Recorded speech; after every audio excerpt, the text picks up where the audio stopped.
यदि आज रात आपकी मृत्यु हो जाए तो क्या आप निश्चिंत हैं कि आपको यमलोक का सामना नहीं करना पड़ेगा? नमस्कार। आज का यह विषय सिर्फ सुनने के लिए नहीं है। यह आत्मा को झकझोर देने वाला प्रश्न है। यमलोक, क्या वह सच में कोई स्थान है या फिर मनुष्य को सही मार्ग पर लाने के लिए बनाया गया एक प्रतीक? इस वीडियो को अंत तक जरूर सुनिए, क्योंकि अंत में मैं आपको एक ऐसा सत्य बताने वाली हूं जिसे समझ लेने के बाद मृत्यु का भय समाप्त हो सकता है। सबसे बड़ा लेकिन सबसे अनदेखा सत्य।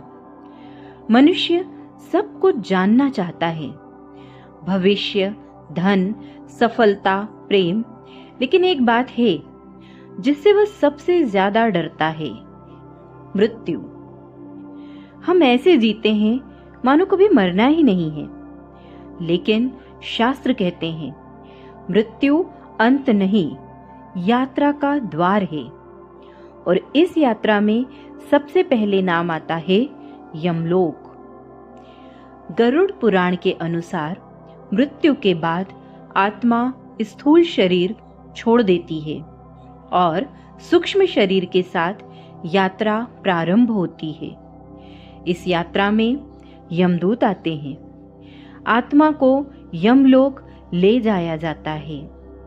चित्रगुप्त कर्मों का लेखा प्रस्तुत करते हैं। गरुड़ पुराण में यहाँ तक कहा गया है कि हर पाप और पुण्य का एक एक क्षण लिखा जाता है। कोई कर्म छोटा नहीं होता, कोई कर्म छिपा नहीं रहता। लोग पूछते हैं, क्या सच में कोई हमारा हिसाब लिखता है? शास्त्र कहते हैं चित्रगुप्त बाहरी नहीं, अंतरात्मा का रूप है। आपने देखा होगा, गलत काम करने के बाद कोई आपको न भी देखे लेकिन मन खुद सजा देता है, वही चित्रगुप्त है। यमराज को हमने फिल्मों और कथाओं में भयावह रूप में देखा है, लेकिन शास्त्रों में यमराज को धर्मराज कहा गया है। वे क्रोध नहीं करते, बदला नहीं लेते, पक्षपात नहीं करते। वे सिर्फ यह कहते हैं, जो जैसा करेगा वैसा ही भरेगा। यमराज दुश्मन नहीं है, न्याय है। नरक का नाम सुनते ही मन कांप जाता है, लेकिन जरा सोचिए, जब कोई व्यक्ति जीवन भर धोखा देता है, किसी का हक मारता है, झूठ और अहंकार में जीता है, तो क्या वह सुखी रहता है? नहीं। भय, तनाव, बेचैनी, असंतोष, यही जीवित नरक है। संत रैदास कहते हैं, मन चंगा तो कठौती में गंगा। संतों ने यमलोक को प्रतीक के रूप में समझाया।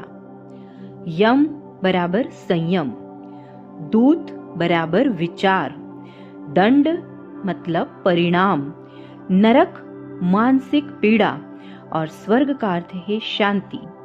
यानी मृत्यु के बाद नहीं, हर रात सोते समय भी हम अपना यमलोक बनाते हैं। अब प्रश्न, तो सच क्या है? उत्तर, सत्य एक ही नहीं होता, स्तर बदलता है। आम व्यक्ति के लिए यमलोक एक लोक है, साधक के लिए यमलोक चेतना है, ज्ञानी के लिए यमलोक कर्म का नियम है। तीनों गलत नहीं है। यदि यमलोक न होता तो अन्याय का डर न होता, यदि कर्म का नियम न होता तो संसार अराजक हो जाता। यमलोक का उद्देश्य डर पैदा करना नहीं, जिम्मेदारी जगाना है। आज यदि आप माता पिता का सम्मान करते हैं, किसी का हक नहीं मारते, ईमानदारी से जीते हैं, तो समझ लीजिए आप यमलोक से मुक्त हैं। डरे नहीं, जागे। यदि यह वीडियो आपको थोड़ा भी भीतर तक छू पाया हो तो इसे आगे जरूर पहुंचाइए। लाइक करें, कमेंट में कर्म लिखें, चैनल को सब्सक्राइब करें।